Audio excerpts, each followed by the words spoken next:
Make no mistake about it. Nigerians are great people. Okay. Nigerians are some of the greatest people I've seen in this world. That's a fact. I know that, right? Mm-hmm. But our politicians are the ones that actually give us the bad I totally understand that. You know, to pillage our country, pillage our resources, pillage our greatness, and actually make a mockery of Nigerians globally. Look at what's happening right now. China has seized the presidential jets that the Nigerians told the presidency not to buy, and they so adamantly bought it. Now the Chinese have seized it.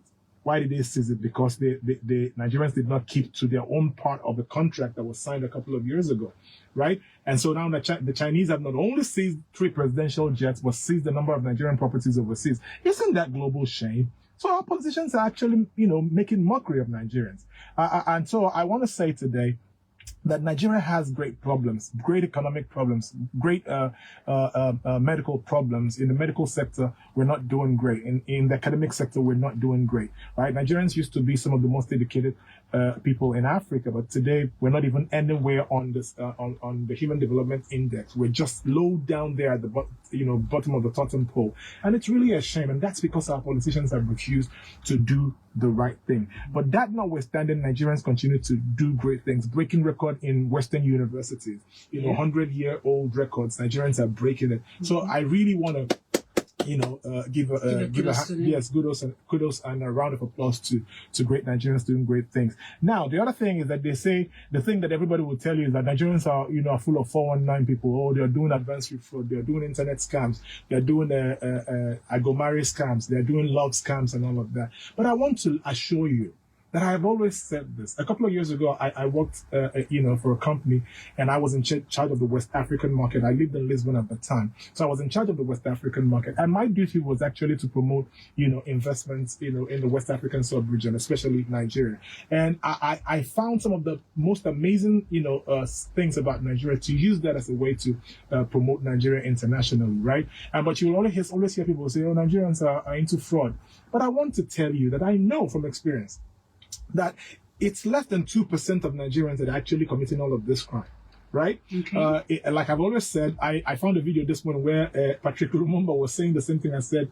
Professor Patrick Lumumba was saying the same thing I said a couple of weeks ago when I said, I don't believe Nigeria is 220 million. I actually believe we're 300 million. I saw a video of Patrick Lumumba saying today that he also doesn't believe Nigeria is 220, that we should be about 300 million people. So imagine that only 2% of 300 million does international fraud.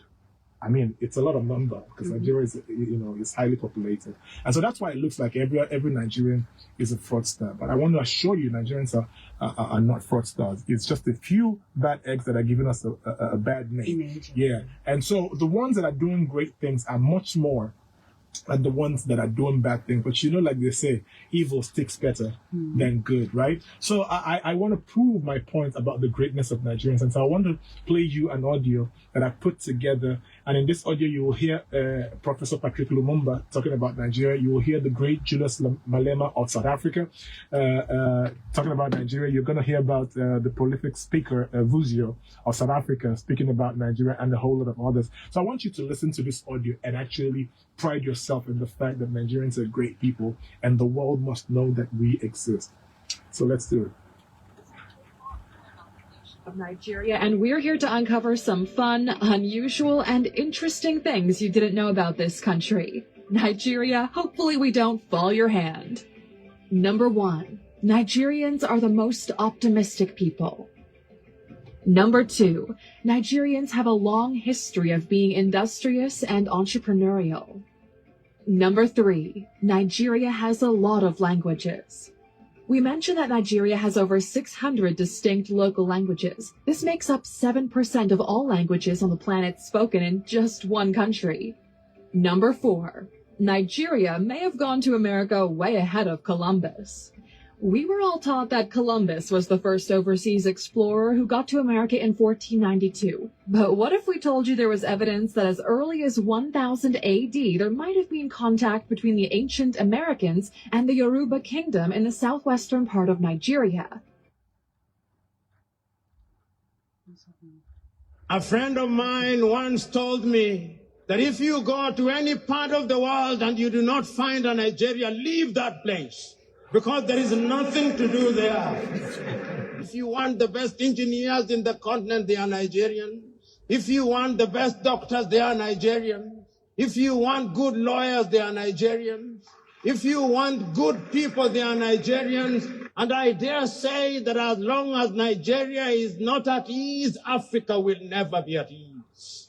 Like Nigerians to white people, Nigerians don't tolerate any nonsense that comes their way. And that's why there are not so many white people in Nigeria, because they think Nigerians are rude people. They think the Nigerians are not polite people to work with. But that is not the case. The Nigerians don't tolerate nonsense. And every time they answer you, you will think they are fighting. They are not fighting. They are emphatic. They know what they want. So the average young person growing up in Nigeria, I'm there often. The average young person growing up in Nigeria is not waiting for any government grant because they know it's not coming. Sure. They're not waiting for it. They're not waiting for any government scheme to fund their business. And I speak from experience, right? Some people that when I started interacting with them, I was like, whoa, the hustle spirit here is unreal. Sure. It's like, you go to Nigeria, my guy, you will never just walk. You will, if you are in mainland, you can't just walk from one street corner to another street corner. Excellence can happen under many circumstances, but it can never happen as a coincidence of fact. Excellence happens when you are intentional and deliberate about pursuing excellence. Where do you find value? You find value in spaces where there is chaos. The reason Nigerians thrive no matter where in the world you are is whereas those of us who come from perfect environments of cushioned order get jolted into the chaos of reality. When you guys find yourself in chaos, you go, look, home. If you looked at the top 100 investment bankers in Wall Street today, you'd find a healthy percentage of them are Nigerians. The top brain surgeons in the world today, healthy percentage of them, Nigerians. The top investment banking lawyers in the world today, healthy percentage of them, Nigerians. Sure. What does that tell you? How is it that Nigeria is struggling with the issues it's struggling with, but some of the smartest people in the world are Nigerians? And then you look at where you'll find those Nigerians, and typically, it's not in Nigeria. It means you've got this incredible base of talent whose skills, competence, and abilities are being harvested by another economy and not their economy of birth. Sure. So I want to say this to all South Africans. If you want to destroy this economy, let the talent leave. And mask it as whatever you want. No, let talent leave.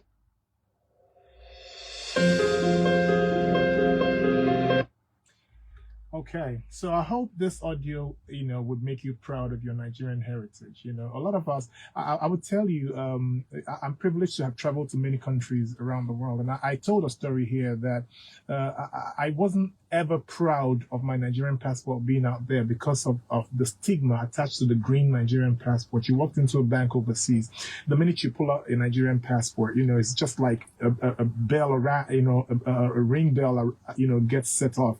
An alarm gets set up. Hey, they don't come more, and so you see how they look at you just because of the passport that you carry. You're traveling through an airport. I told a story of how I went to Dubai, and 1 hour after the people I arrived with had left, I was still at the airport being searched, right? Because I was a Nigerian carrying a Nigerian passport. And so Nigeria has such a bad name. But for so long, I was not proud to carry around my Nigerian passport, which is why I strived to get a second one. But the truth is, the fact, no matter what the world wants to say about Nigeria, Nigerians are great people. Nigerians are doing great things globally, and you can't take that away from Nigerians. And so we are praying and hoping that a day will come, perhaps in our lifetime, when our politicians will wake up and love Nigeria much more than they love their pockets, love Nigeria much more than they love a fat bank account that actually leads them, to pillage Nigeria's resources and its economy. And so, Nigeria is going through a difficult time economically. Nobody is coming to save Nigeria. No white man is coming to save Nigeria. No Indian, no Chinese is coming to save Nigeria. Nigerians will save Nigeria. Nigerians will save the Nigerian economy. And so I played this audio today, perhaps that you would listen to it and actually see the greatness that is Nigeria. And that's why I chose the title, The Greatness That Is Nigeria. And I hope that it inspires you to find a way to make your community better, make your home better, make your streets better, make your house better, make your state better, and of course, make Nigeria great again. And that's my take on this morning.